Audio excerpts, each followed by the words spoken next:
हमारी खास पेशकश लक्ष्मी कृपा के गुप्त उपाय में आपका स्वागत है। मैं हूं आपके साथ आयुषी गुप्ता। खुशियों का प्रतीक दिवाली का त्योहार देश भर में धूमधाम से मनाया जाता है और दीपोत्सव की शुरुआत धनतेरस से होती है। छोटी दिवाली बड़ी दिवाली से ठीक एक दिन पहले मनाई जाती है और इस बार छोटी दिवाली का त्योहार 30 अक्टूबर को है। हिंदू पंचांग के अनुसार हर वर्ष कार्तिक मास के कृष्ण पक्ष की चतुर्दशी तिथि को छोटी दिवाली मनाई जाती है और इसे नरक चतुर्दशी भी कहा जाता है।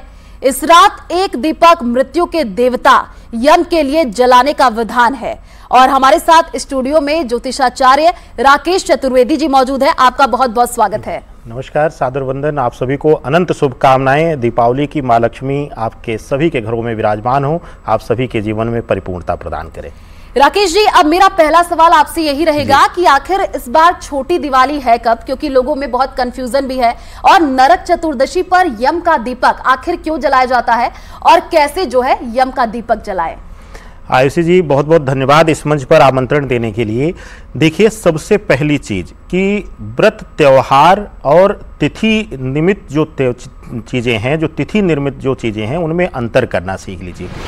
अगर आप उदया तिथि को देखेंगे तो 31 तारीख को चतुर्दशी मिले, लेकिन जैसे ही इस दीपावली के 5 दिवसीय पर्व की शुरुआत होती है, इसमें खास करके त्रयोदशी तिथि से लेकर के धनतेरस जिसको हम कहते हैं, उससे लेकर के दीपावली पूजन तक हमें विशेष रूप से प्रदोष काल का यानी प्रदोष व्यापनी तिथि मिलनी चाहिए। यहाँ पर उदया तिथि का कोई जो है प्रामाणिकता नहीं मिलती है। तो खास करके अगर पूर्णिमा प्रधान हो, त्रयोदशी धनतेरस हो या चतुर्दशी की जिसकी हम चर्चा कर रहे हैं, यह 30 तारीख को प्रदोष काल में मिल रही है, क्योंकि संध्या बेला में प्रदोष काल में ही विशेष करके दीपक यम का जो जलाया जाता है उसका विधान शास्त्रों में मिलता है।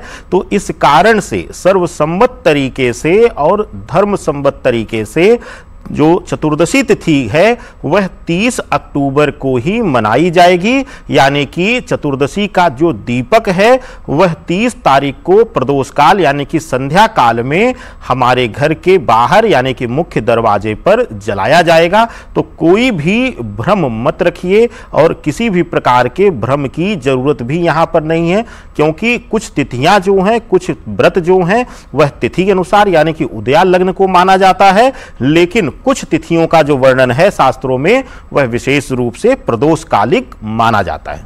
बिल्कुल राकेश जी, अब हम आपसे ये जानना चाहेंगे कि लक्ष्मी कृपा के गुप्त उपाय क्या है, कौन से ऐसे उपाय करने चाहिए जिससे सुख समृद्धि बरसे मां लक्ष्मी की?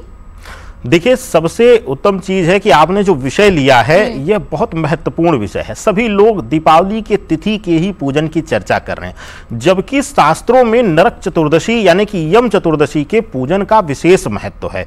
और इस दिन जो है मुख्य दरवाजे पर सबसे पहले चौमुखी यानी कि 4 मुख वाला दीपक प्रज्वलित किया जाता है, और यह इसलिए किया जाता है कि इस त्योहार का लक्ष्मी पूजन से पहले हम विशेष रूप से यम का आवाहन करते हैं, क्योंकि मृत्यु के देवता माने जाते हैं, और साथ ही साथ धरा पर जितनी भी नकारात्मक ऊर्जा है उन पर भी नियंत्रण रखने का काम इनका, यानी कि प्रेत योनि से अलग अलग योनियों में डालने का काम भी इनका है। आदेशानुसार जो भी रचयिता हैं, जो भी संचालक हैं, उनके आदेशानुसार यह चयन भी करते हैं कि कब किसको किस योनि में भेजना है। तो ऐसी अवस्था में यम दीपक जला करके हम विशेष रूप से प्रार्थना करते हैं कि जो भी नकारात्मकता है, जो भी इस दरवाजे से नकारात्मकता प्रवेश करने वाली थी, उसको यह चौमुखी दीपक या यह यम का दीपक जो है प्रधानता लेकर के यहीं पर उस नकारात्मक प्रभाव का नष्ट करे और सकारात्मक ऊर्जा प्रकाश जो है मुख्य द्वार से हमारे घर में प्रवेश करे, यानी कि सकारात्मकता जो है हमारे घर के अंदर मुख्य दरवाजे से प्रवेश करना आरंभ करे। और इस दिन विशेष रूप से यम का पूजन करने के बाद मां काली के पूजन का विधान है, यानी कि शिव के भैरवी स्वरूप का इस दिन पूजा होता है। और काली का पूजन करने के बाद, मां कालिका का पूजन करने के बाद, प्रथम कालिका पूजन यहीं से आरंभ होता है। और कालिका पूजन करने के बाद जो सभी दर्शकों यह सुन लीजिए कि उसके बाद आज के दिन भी यानी कि नरक चतुर्दशी के दिन भी मां लक्ष्मी और श्री गणेश का पूजन आप करेंगे। यानी कि पहले जो है प्रदोष काल में, यानी कि जो गोधूल वेला भी कहा जाता है ग्रामीण क्षेत्रों में, उसमें आप यम का दीपक सबसे पहले अपने मुख्य दरवाजे पर निकालेंगे। उसके बाद आप घर के मंदिर में जाकर के अपने इष्ट देवताओं का, मां काली का और श्री गणेश लक्ष्मी का भी पूजन आप करेंगे। तो जो दिवाली आने वाली है, यानी कि एक दिन बाद जो आप लक्ष्मी पूजन करने वाले हैं, उसमें परिपूर्णता देती है आज की तिथि यानी कि नरक चतुर्दशी। बिल्कुल, बहुत ही अच्छे तरीके से राकेश जी आपने बताया नरक चतुर्दशी के बारे में कि किस हिसाब से इस दिन दीपक जलाना काफी महत्वपूर्ण होता है। लेकिन एक सवाल मेरा आपसे यह है कि नरक जो चतुर्दशी है इसकी मान्यता है क्या, और इसके पीछे क्या कोई कहानी है जो आप दर्शकों से साझा करना चाहें? देखिए, इसकी अनेकों नेक कहानियां मिलती हैं शास्त्रोक्त तरीके से, पुराणोक्त तरीके से, कि यम के बारे में कहा जाता है कि यहां पर एक वृत्तांत पुराणोक्त आता है कि जब यम के प्रभाव से, यम के जो है बहुत ज्यादा उनका प्रभाव धरा पर बढ़ने लगा और लोग हाहाकार करने लगे, तो ऐसी अवस्था में इस चतुर्दशी तिथि को कहा गया कि जिस घर में खास करके अगर कोई अकाल मृत्यु का प्रभाव रहता हो, जिस घर में अकाल मृत्यु इत्यादि ज्यादा होती हो, दुर्घटनाएं होती हो, अगर इस चतुर्दशी तिथि पर यम का दीपक चौमुखी करके जलाया जाएगा तो उस घर में कभी अकाल मृत्यु इत्यादि नहीं होगी। तो यहां पर इसके नियम पर भी चर्चा करेंगे आयुषी जी, लेकिन यहां पर अभी जो हम इस कथाओं पर वर्णन कर रहे हैं, दूसरा इसका एक वृत्तांत आता है कृष्णकालीन। आप सभी को पता है कि 16,000 जो है कन्याओं को बंदी बनाया था नरकासुर ने। वह उन्हें प्रताड़ना दे रहा था और अपनी वह जबरन उनको कब्जा करके या कह लिए बंदी बना करके उनको प्रताड़ित कर रहा था। उनको अपनी पत्नी स्वरूप में वह चाहता था, अत्याचार करना चाहता था। लेकिन भगवान श्री कृष्ण ने इसी तिथि पर उसका वध करके, यानी कि नरकासुर का वध करके, वहीं से नरक चतुर्दशी इसको शब्द मिला। और जो हमने दूसरा पहला जो प्रमाण दिया वह यम के लिए कि जहां भी हर घर में जब अकाल मृत्यु होने लगी, यम कहीं से भी किसी का भी प्राण हरण करने लगे, तो ऐसी अवस्था में वहां पर वृत्तांत मिलता है यम के प्रभाव से मुक्ति। दोनों प्रभावों को सामूहिक रूप से देख करके नरक चतुर्दशी या फिर यम चतुर्दशी, यम का दीपक प्रज्वलन करने का यहां पे विधान आता है कि नकारात्मक ऊर्जा, नकारात्मक शक्तियां, राक्षसीय शक्तियां, दैत्य शक्तियां नष्ट हों और सकारात्मकता हमारे घर में, हमारे कुटुंब में प्रवेश करे। राकेश जी, नरक चतुर्दशी पर सवाल ये भी है दर्शकों के मन में कि पूजन की विधि क्या होती है, क्या क्या उपाय करने चाहिए जिससे मां लक्ष्मी का आगमन होता है, वो दर्शकों को बता दीजिए। देखिए, बहुत ही उत्तम प्रश्न है और हमें लगता है हर किसी को इस चीज में कुछ ना कुछ गलती होती है और भ्रम भी रहता है। पहली चीज, सबसे प्रथम चीज से स्टार्ट करते हैं आयुषी जी कि यम का दीप जलाने का विधान, यह एक विशेष रूप से क्रिया है और इसको करते हुए हमें लगता है कि 70% लोग गलतियां करते हैं। पहली गलती क्या करते हैं कि घर के अंदर ही प्रज्वलित करके वह ला करके मुख्य दरवाजे पर रख देते हैं। ऐसा नहीं होना चाहिए। पहली चीज कि घर में निर्माण करिए, या तो कच्ची मिट्टी का दीपक हो और सबसे बेहतर है कि आटे का, वह भी जौ का आटा अगर हो तो वह अति उत्तम है। उसका आप दीपक बनाइए कच्चे आटे का और ले जाकर के मुख्य दरवाजे पर पहले उसके नीचे अक्षत का आसन दीजिए या काले तिल का आसन दीजिए और उसके ऊपर रख करके वहां पर सरसों का तेल डाल करके और चौमुखी दीपक वहीं पर रख करके प्रज्वलित करिए। कभी भी घर के अंदर जो है वह प्रज्वलित करके और मुख्य दरवाजे पे ले जाने की गलती मत करिए। दूसरा विधान आता है कि आज जो विशेष रूप से अगर किसी भी तरीके का कहते हैं कि नजर दोष है, तंत्र प्रभाव है, और अक्सर आयुषी जी लोग कहते हैं कि दीपावली पर बड़ा तंत्र होता है, दीपावली पर लोग तंत्र प्रभाव बहुत ज्यादा देखते हैं। तो ऐसी अवस्था में अगर आपके ऊपर कोई नजर दोष है, तंत्र प्रभाव है आपके ऊपर, या किसी प्रकार की दैवीय आपदा है, तो ऐसी स्थितियों में बेलपत्र ले लीजिएगा। बेलपत्र लेकर के घी में डुबो करके पहले पुरुष सूक्त से आहुति दीजिएगा, उसके बाद श्री सूक्त और लक्ष्मी सूक्त से हवन करिएगा।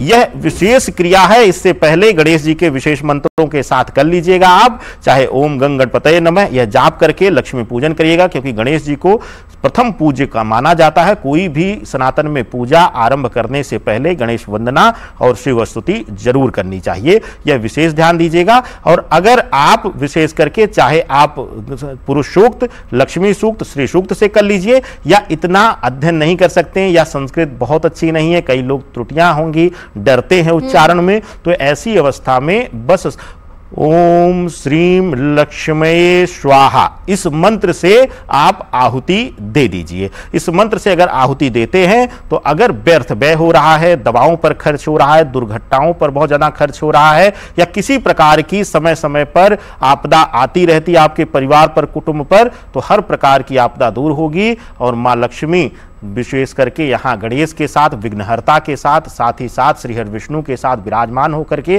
राज सुख वैभव आपको प्रदान करेंगे। राकेश जी, ये तो आपने बताया कि लक्ष्मी जी की पूजन कैसे करें, भगवान गणेश का जो है पूजन कैसे करना चाहिए, लेकिन एक और मान्यता है जो मैंने सुना है कि हनुमान जी को भी बूंदी के लड्डू का भोग लगाना इस दिन शुभ माना जाता है, इसके बारे में बता दीजिए। बिल्कुल, एकदम सही कहा आपने, और ये तो बड़ा गूढ़ रहस्य है, इसमें जाएंगे तो कई शास्त्रोचित कहानियां मिलती हैं, लेकिन एक बड़ा वृत्तांत मैं बताता हूं आपको कि तंत्र विधा में इसका जिक्र आता है, तंत्र विधान में इसका जिक्र आता है, क्योंकि तंत्र विधान भी हमारे शास्त्र का अंग है। तो ऐसी अवस्था में कहा गया है कि धरा का जो संचालन है वह विशेष करके शिव आधीनस्थ है, और शिव के एकादश रुद्र हैं हनुमान जी, और साथ ही साथ जहां जहां मां भगवती या मां लक्ष्मी रहती हैं वहां वहां सबसे पहले हनुमान जी अग्रज होकर के विराजमान रहते हैं, यानी कि सबको संदेश देते हैं भगवती के आगमन का, और हर प्रकार की नकारात्मक शक्तियों को एक चेतावनी भी कि रास्ते से आप हट जाइए, मां भगवती पधार रही हैं। यह वृत्तांत मिलता है। मां काली के साथ अग्रज होकर के चलते हैं, उसके बाद 11 बटुक भैरव आगे चलते हैं। तो आज के दिन यानी नरक चतुर्दशी के दिन कहते हैं कि अगर हनुमान जी की कृपा हो गई तो कोई भी ब्रह्म शक्ति जो है आपको हिला नहीं सकती है। तो ऐसी अवस्था में एकादश रुद्र जो भगवान हनुमान जी को कहा गया है, और हनुमान जी इस धरा पर साक्षात विराजमान है, शास्त्र इसके पुराण प्रमाण देते हैं, और उनको ही अष्ट सिद्धि नौ निधि के दाता कहा गया है। यानी कि कलयुग में अगर कोई अष्ट सिद्धियां और नौ निधियां प्रदान कर सकता है तो वह बजरंगबली ही है। तो ऐसी अवस्था में यह जो निधियां हैं वह मां लक्ष्मी जो है उसी में आती हैं, और चलित लक्ष्मी यहां पर जो है वह क्योंकि रुपए में हम गणना करते हैं और उसमें द्रव्य में हम गणना करते हैं, तो उसकी प्राप्ति से पहले हनुमान जी को अगर बूंदी का लड्डू चढ़ा करके अपने कुटुंब परिवार में, अपने लोगों में हम प्रसाद स्वरूप लेते हैं तो इसका अत्यंत महत्व है, और घर से हर प्रकार की नकारात्मकता जो है दूर होती है। और घर में अगर कोई छोटी चांदी की या पीतल की मूर्ति हो तो हनुमान जी की अगर छोटी सी मूर्ति आप लोग रखे हो घर में, तो उस पर आप विशेष रूप से चोला भी जरूर चढ़ाइएगा, यानी कि पीला सिंदूर और चमेली का तेल मिलाकर के उनको लेपन चाहे पैर में ही हल्का सा करिएगा। यह क्रिया जरूर करिएगा नरक चतुर्दशी के दिन, आपको अत्यंत लाभ इसका मिलेगा। राकेश जी, एक और सवाल है, ये तो आपने पूजन की विधि भी बता दी, नरक चतुर्दशी के दिन उपटन लगाने का भी शुभ संकेत माना जाता है, खास मान्यता मानी जाती है, इसके बारे में जरा बता दीजिए। देखिए, रूप चतुर्दशी के नाम से भी इसको जानते हैं। शास्त्र कहता है कि कृष्ण जी 16 कलाओं में माहिर थे, और उनके प्रभाव से, अब यहां पर कुछ लोगों का मतविरोध होता है, लेकिन यहां पर कहा जाता है जिन 16,000 दासियों को उन्होंने मुक्त कराया वह सभी उनके रूप से प्रभावित हुई, और उनसे निवेदन किया कि आजीवन वह उनके अधीनस्थ ही रहें, यानी कि उनके प्रभाव में रहें, उनके नाम प्रभाव में रहें, नहीं तो संसार या सामाजिक स्थितियां उनको सही से जीने नहीं देंगी, सर उठा करके जीने नहीं देंगी। तो इसमें वृत्तांत आता है कि अगर आपको अपना यौवन या सुंदरता बना के रखनी है, स्किन संबंधी कोई डिजीजेस आपको, हालांकि अब कुछ मेडिकल में इसको जो है मना कर देंगे, लेकिन उबटन जो है हमारे रोम छिद्रों को खोलता है। और दूसरा, आज के दिन जब हम उबटन लगाते हैं तो उबटन जब निकाल करके फेंकते हैं, यानी शरीर पर मालिश करके उसका लेपन करके जब निकालते हैं, तो हमारे शरीर के जो रोम छिद्र हैं वह वह खुलते हैं और साथ ही साथ हमारे शरीर से कुछ नकारात्मकता भी निकलती है, जिसका रूप सौंदर्य की प्राप्ति के लिए महत्वपूर्ण स्थान मिलता है। तो ऐसी अवस्था में इसको रूप चतुर्दशी या रूपक चतुर्दशी भी कहते हैं। तो मैंने कहा ना कि अलग अलग शास्त्रों में इसका कई पौराणिक स्थिति का महत्व है। तो ऐसी अवस्था में इस दिन विधान है कि प्रातः काल जो है वह लेपन लगाया जाता है, उपटन लगाया जाता है। तो अब की बार क्योंकि दोपहर से यानी कि 30 तारीख को दोपहर से मिल रही है, तो आप दोपहर के बाद जब आप चतुर्दशी तिथि आरंभ होगी उसके बाद आप उपटन लगाएंगे या फिर संध्या बेला से पहले यानी सूर्यास्त से पहले आप लगाइए, आपके लिए बेहतर होगा। राकेश जी, छोटी दिवाली को जो है रूप चौदस भी कहा जाता है। पूजा का जो मुहूर्त होता है वो काफी ज्यादा मान्यता इसकी होती है। आपसे जानना चाहेंगे कि पूजा का जो शुभ मुहूर्त है वो क्या रहना चाहिए और उसी मुहूर्त में पूजन करना चाहिए, यही शुभ होता है? बिल्कुल, देखिए, रूप चतुर्दशी, नरक चतुर्दशी या यम चतुर्दशी का पूजन जो है इसका शास्त्रों में बहुत महत्वपूर्ण स्थान है। और इस दिन यम के प्रभाव से मुक्ति या फिर नरक प्रभाव से, नरकासुर जो था, कहते हैं कि उसके साम्राज्य में नरक से भी ज्यादा, यानी शास्त्रों में जो हमारे गरुड़ पुराण में नरक का जिक्र आता है उससे भी क्रूर स्थितियां नरकासुर के साम्राज्य में थी, यानी उससे ज्यादा कहीं प्रताड़ित किया जाता था। तो ऐसी अवस्था में नरक प्रभाव से मुक्ति यानी मोक्ष प्रभाव के लिए सनातन में जिस शब्द को हम मोक्ष कहते हैं यानी कि मुक्ति शब्द कहते हैं, उस प्राप्ति के लिए भी हमारे लिए यह पूजन जो है बहुत महत्वपूर्ण हो जाता है। खास करके प्रदोष काल में यानी कि सूर्यास्त के बाद जो है लगभग 5:36 5:40 के आसपास, शहर के अनुसार 5-10 मिनट का अंतर आपको मिल जाएगा, 5:36 के आसपास, 5:35 के आसपास सूर्यास्त दिल्ली एनसीआर में हो जाएगा। ऐसे ही आसपास के जैसे जैसे आप जो है पश्चिम से पूर्व बढ़ेंगे या दक्षिण से उत्तर आएंगे तो आपको अंतर 5 से 10 मिनट का मिल जाएगा अक्षांशों के हिसाब से। तो उसके अनुसार आप सूर्यास्त का समय आप देख लीजिएगा। आजकल तो आसानी से ऑनलाइन भी सूर्यास्त का समय उपलब्ध रहता है। तो उसके अनुसार सूर्यास्त के बाद प्रदोष काल में आप पूजन करिए। उत्तम समय जो है लगभग जो है वह 5:48 के बाद से आरंभ हो जा रहा है और लगभग 7:45 तक यह पूजन मुहूर्त रहेगा। और इस समय में आप बैठ करके पूजन करिए मां लक्ष्मी की। और साथ ही साथ जो है यहाँ रूप चौदस या नरक चतुर्दशी दोनों प्रभाव की प्राप्ति के लिए पहले आप लक्ष्मी गणेश पूजन करेंगे और साथ ही साथ विष्णु देव का अभिषेक करेंगे, पुरुष सूक्त का पाठ करेंगे। एक चीज हमेशा निश्चित कर लीजिए कि मां लक्ष्मी का अकेले आह्वान करेंगे आप तो वह चलित अवस्था में आएंगी यानी चलेंगी, और साथ ही साथ वहां जो है आलक्ष्मी का भी प्रभाव आएगा यानी कि वहां दरिद्रता का भी प्रभाव आएगा, यानी पूर्णता आपके जीवन में नहीं मिलेगी। लेकिन जब आप भगवान विष्णु के साथ शयन मुद्रा में उनका आह्वान करते हैं कि हे माता आप आइए विष्णुदेव के साथ यहाँ पर जो है सौभाग्य प्रदायिनी का रूप लेकर आइए, तो ऐसी अवस्था में भगवान विष्णुदेव हमारे रक्षक बन करके और साथ ही साथ वहां विराजमान रहती हैं और राज सुख वैभव प्रदान करती हैं, यानी कि वहां पर चलित अवस्था में नहीं रहती हैं। तो आप देखेंगे कि कभी भी पूजन करिए तो भगवान विष्णु के साथ यानी पुरुष सूक्त का पाठ भी आप लक्ष्मी सूक्त के साथ जरूर करिए, यह आपके जीवन में महत्वपूर्ण स्थान रखेगा। बिल्कुल राकेश जी, जैसे कि आपने बताया कि दीपक जलाना बहुत महत्वपूर्ण होता है, तो आपसे जानना चाहेंगे कि दीपक जलाने की विधि क्या होती है, कौन सा तेल जैसे कि सरसों का तेल या शुद्ध घी का उपयोग करना चाहिए दीपक जलाने में? देखिए, यम के लिए या शनि के लिए यह दोनों स्वरूप जो हैं यह भी कहा जाता है कि शिव के ही रुद्र अंश हैं। इन दोनों स्वरूप में सिर्फ सरसों के तेल का दीपक जलाया जाता है।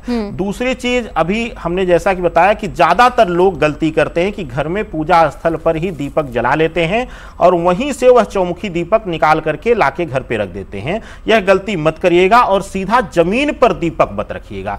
चावल के यानी अक्षत का आसन दीजिएगा या फिर काले तिल का आसन भी आप लोग दे सकते हैं आयुषी जी।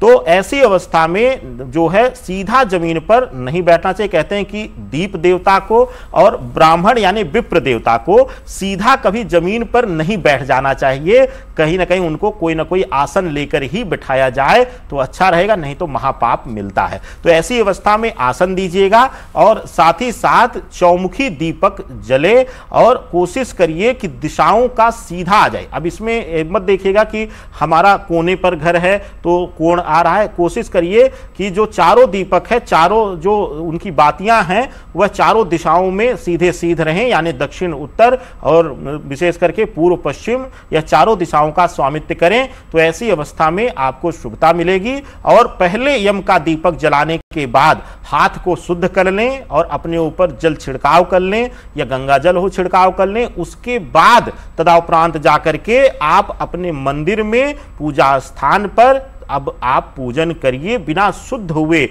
विधान तो यहां तक है कि वस्त्र भी बदल लिया जाए या स्नान कर लिया जाए, लेकिन अगर इतना नहीं हो पा रहा है तो आप जल का छिड़काव जरूर करिए। उसके उपरांत जाकर के अपने घर में पूजा स्थल पर मंदिर में पूजन कीजिए।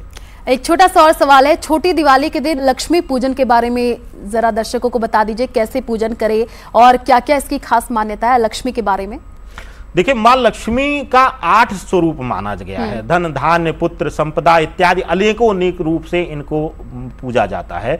तो इसी श्रृंखला में अगर आप चतुर्दशी तिथि को देखते हैं, इस नरक चतुर्दशी तिथि को देखते हैं, तो इसमें अगर किसी के लिए भी संतान संबंधी दिक्कत है या फिर परिवार में बीमारियों का प्रभाव रहता है जिसकी वजह से लक्ष्मी आती तो है, यानी कि व्यापार या नौकरी खूब अच्छी चल रही है लेकिन एक घर नहीं बना पा रहे हैं या उस धन को संजो करके अपने भविष्य की योजनाओं में नहीं लगा पा रहे हैं या आपकी संतान सही दिशा नहीं जा रही, तो ऐसी अवस्था में नरक चतुर्दशी का पूजन अत्यंत महत्वपूर्ण स्थान रखता है।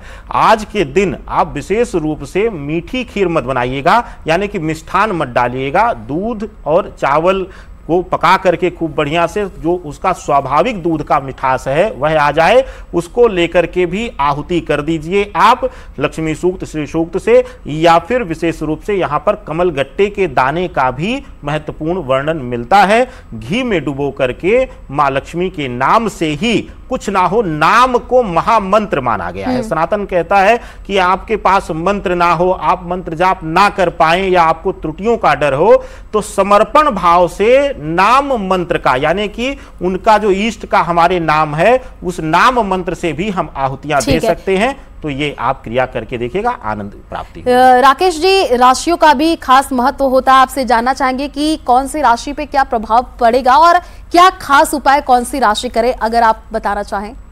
बिल्कुल, देखिए यहां पर अगर राशिगत तरीके से बढ़ेंगे तो विशेष रूप से मैं चाहूंगा कि अगर देखें तो जो मंगल प्रधान राशि है, मंगल प्रधान में सबसे प्रथम स्थान आता है मेष राशि का। मेष राशि वाले खास करके इस दिन ध्यान दें कि अपने लिए यह नीला या काला वस्त्र ना पहने, क्योंकि मंगल की प्रधानता है। पूजा स्थान पर आप श्वेत रंग का भी प्रयोग कर सकते हैं, पीले रंग का भी प्रयोग कर सकते हैं, आपके लिए अच्छा रहेगा। क्योंकि अभी मंगल नीच के भी हो रखे हैं, तो आपके लिए पीला रंग या श्वेत रंग ही आपके लिए शुभकारी रहेगा। अगर वृष राशि वालों के लिए देखा जाए आयुषी जी, तो यहां पर शुभता दे रहा है कि श्वेत रंग या फिर लाल रंगों का भी प्रयोग। अब यहां पे लाल रंग इसलिए प्रयोग किया जा रहा है, हालांकि मंगल से शत्रुता है, लेकिन यहां पर शुभता प्रदान करेगा, बल देगा, आपको यह प्रधानता मिलेगी। इसके साथ जो सबसे महत्वपूर्ण स्थान ध्यान देना है अब, वह शनि प्रधान राशियों को देना, यानी मकर और कुंभ को देना है, और 7.5 के प्रभाव में है। और राकेश जी, समय बहुत कम है, तो जल्दी राशियों के बारे में आप बिल्कुल मैं इसमें सूक्ष्म तरीके से आयुषी जी देख लीजिए कि शनि प्रधान राशियां जो हैं उनको विशेष रूप से ध्यान देना है कि विशेष करके आपको श्वेत या नीले रंग के पुष्प का प्रयोग करिए या फिर पीले रंग के पुष्प का प्रयोग करिए। और साथ ही साथ एक विशेष ध्यान देना है गुरु प्रधान राशि हो या सभी राशि के जातकों के लिए कि आज आप मां लक्ष्मी को केला नहीं अर्पित करेंगे, विष्णु देव को करेंगे, मां लक्ष्मी को अनार या सेब, वो भी अखंडित करेंगे। कुछ जगहों पर, कुछ घरों में हमने देखा है खंडित करके प्रसाद अर्पित किया जाता है, तो अखंडित प्रसाद करेंगे। बाकी सभी राशियों के लिए श्वेत या फिर पीतांबरी धारण करके आप पूजन कर सकते हैं। स्त्रियां जो हैं मां लक्ष्मी के स्वरूप में वह लाल रंग को, गुलाबी रंग को प्राथमिकता दें, यह सभी राशि के लिए सर्वोत्तम रहेगा। बिल्कुल, शुक्रिया राकेश जी हमारे साथ जुड़ने के लिए। तो छोटी दिवाली यानी कि नरक चतुर्दशी के दिन घर की दक्षिण दिशा में यमराज के नाम पर सरसों के तेल से भरा चौमुखी दीपक जलाए। ऐसा करने से, जैसे कि ज्योतिषाचार्य ने बताया, कि अकाल मृत्यु का भय दूर होता है, घर से रोग, कष्ट और दुख भी जो है वो दूर हो जाते हैं। तो हमारे खास पेशकश में बस इतना ही। हमें दीजिए इजाजत, नमस्कार।